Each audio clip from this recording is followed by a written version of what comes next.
Hello friends, VSR में आपका स्वागत है।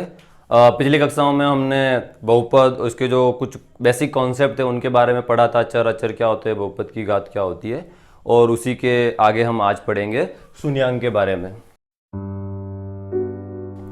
तो सबसे पहले हमने जो लास्ट क्लास में क्या हमने कुछ पढ़े थे कि जैसे रैखिक बहुपद का जो व्यापक रूप या स्टैंडर्ड फॉर्म, मतलब किसी भी, मैं हमने बहुत बार रिपीट कर चुका हूं कि किसी भी रैखिक बहुपद को हम इस फॉर्मेट में लिख सकते हैं, मतलब इस फॉर्म के अंदर, इस रूप के अंदर लिख सकते हैं।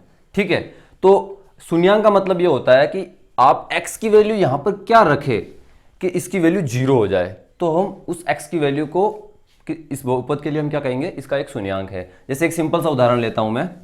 जैसे मैंने लिखा ये क्या है, एक तरीका है बहुपद को लिखने का। ठीक है, और इसके अंदर जो लिखा है इसका मतलब ये हो गया कि वो बहुपद है, उसके अंदर जो अचर होगा वो x होगा। ठीक है, तो जैसे मैंने लिखा 2x - 1। अब आप थोड़ा सा दिमाग लगाओ, सोचो कि मैं x के अंदर क्या रखूं कि इसकी वैल्यू क्या हो जाए, 0 हो जाए। सोचो क्या रखूं मैं। जैसे मान लो मैंने x की वैल्यू रख दी 1/2। ठीक है, तो x की वैल्यू 1/2, तो इसको ऐसे लिखो। देखो लिखने के तरीके भी अच्छे हैं, ये थोड़ी अच्छी आदत बना लेना। x की जगह हम 1/2 रख रहे हैं, क्योंकि हम 1/2 का मतलब x की जगह हम 1/2 रख रहे हैं, तो यहाँ पे भी है। ठीक है, 2 गुणा x की वैल्यू कितनी होगी, 1/2 - 1, तो 2 से 2 कैंसिल हो गया और 1 से 1 गया तो 0 आ गया। तो इसका मतलब x की वैल्यू मैंने 1/2 रखी तो इसकी वैल्यू 0 आ गई। तो इसका मतलब ये हुआ कि x बराबर 1/2 इस बहुपद के लिए क्या है, शून्यांक है। समझ गए। ऐसे एक और उदाहरण ले लेते हैं ताकि आपको अच्छे से समझ में आ जाए। जैसे हमने लिखा 4x माइनस या प्लस, जैसे -5 लिख दिया। ठीक है, लेकिन कभी कभी क्या होता है कि आपको ऐसे पता नहीं चलता है। जैसे वहां से तो हम इजी था तो सोच के लिख दिया, तो यदि ऐसे पता नहीं चलता तो हमने पढ़ा होगा हमें समीकरण को कैसे सोल्व करते हैं कि इसको क्या कर दो, हमें इसको 0 करना तो इसको बराबर 0 कर दो। तो दो अलग अलग तरीके हैं दोनों। इसमें तो हम सोच पा रहे थे, लेकिन इसमें सोच नहीं पा रहे हैं कि x की वैल्यू क्या रखें हम। ठीक है, तो इसको बराबर 0 कर दो और फिर आपको समीकरण सोल्व करना आता ही है, तो 5 को उधर भेज दो और x बराबर कितना आ जाएगा, 5/4। मतलब x की वैल्यू आप 5/4 रखोगे तो इसकी वैल्यू 0 हो जाएगी। रख के देख लो, 4 x की वैल्यू कितनी है, 5/4 - 5, 4 से 4 गया, 5 से 5 गया, 0 आ गया। तो एक निकालने का तरीका है ये। ठीक है, समझ गए। तो इसका मतलब ये हुआ कि 5/4 क्या हो गया, एक इस रैखिक बहुपद के लिए एक शून्यांक हो गया। ठीक है, चलो अब हम क्या करते हैं, एक फॉर्मूला निकालते हैं कि रैखिक बहुपद क्या होता है, मतलब उसके लिए उसका डायरेक्ट फॉर्मूला कि उसके शून्यांक कैसे निकाला। जैसे एक मैंने ये बताया था कि ये क्या है, स्टैंडर्ड फॉर्म है, मतलब किसी भी रैखिक बहुपद को आप ऐसे लिख सकते हो, चाहे वो किसी भी फॉर्म में होगा। तो इस फॉर्म में हम तुलना करके आराम से और बी की वैल्यू निकाल के बता कर सकते हैं कि इस फॉर्मेट में होगा तो एक रैखिक बहुपद होगा। ठीक है, जैसे मैंने क्या बताया था, अभी एक तरीका बताया था कि इसमें मैं x की वैल्यू क्या रखूं कि इसकी वैल्यू 0 हो जाए। तो ऐसे तो मैं सोच नहीं पा रहा हूं, तो मुझे क्या करना है, सिंपल से क्या करना है कि ax प्लस b की वैल्यू को, इसकी वैल्यू क्या आ जानी चाहिए, 0 आ जानी चाहिए, तो इसको बराबर 0 कर दो बस। अब ये समीकरण बन गया, मुझे x की वैल्यू यहां से निकाल दो, क्योंकि मुझे इसकी वैल्यू को क्या करना है, 0, तो बराबर 0 रख दिया मैंने। ठीक है, अब x की वैल्यू यहां से निकालो। तो x की वैल्यू कैसे निकालते हैं भाई, समीकरण जो हमने कैसे सॉल्व करते हैं पिछली कक्षाओं में पढ़ा होगा आप सबने। ठीक है, ऐसे हमने क्या किया, सिंपली b को इस दिशा में ट्रांसफर कर दिया। ठीक है, अब यहां पे से क्या करो, a को उधर भेज दो, क्योंकि a इधर गुणा में है तो उधर जाएगा तो वो इसके भाग में हो जाएगा, तो बटा है। तो मतलब x का मान क्या आएगा, x बराबर -b/a। ठीक है, तो किसी भी रैखिक बहुपद का यदि आपको शून्यांक निकालना है तो आप वो क्या होगा, -b/a होगा, मतलब कोई भी x है ना।